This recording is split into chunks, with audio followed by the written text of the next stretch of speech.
సిద్దిపేట జిల్లా అర్బన్ మండలం పాండవపురం గ్రామ పంచాయతీలో నూతన పాలకవర్గం కొలువు తీరింది.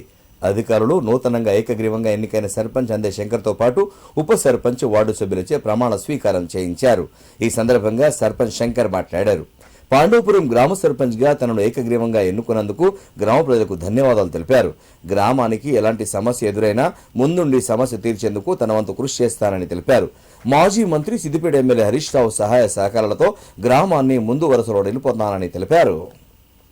పాండవపురం అనే గ్రామంకు ఏకగ్రీవంగా సర్పంచ్గా ఎన్నుకోబడిన ప్రతి గ్రామ సభ్యులకి పేరు పేరున నమస్కారం చేస్తూ, అదేవిధంగా మన సిద్దిపేట ఎమ్మెల్యే గారు మాజీ మంత్రి అయినటువంటి హరీష్ అన్న సహకారంతో పాండవపురం గ్రామాన్ని మన నియోజకవర్గంలో ముందంజలో ఉంచుతానని, ప్రతి సమస్యను నా దృష్టికి తీసుకొని పెద్దల సహకారంతో, గ్రామస్తుల సహకారంతో, మా ఉప సర్పంచ్ వార్డు సభ్యుల సహకారంతో ఖచ్చితంగా నెరవేరుస్తానని ఈ అవకాశం ఇచ్చిన గ్రామస్తులకు నేను ధన్యవాదాలు తెలియజేస్తున్నాను.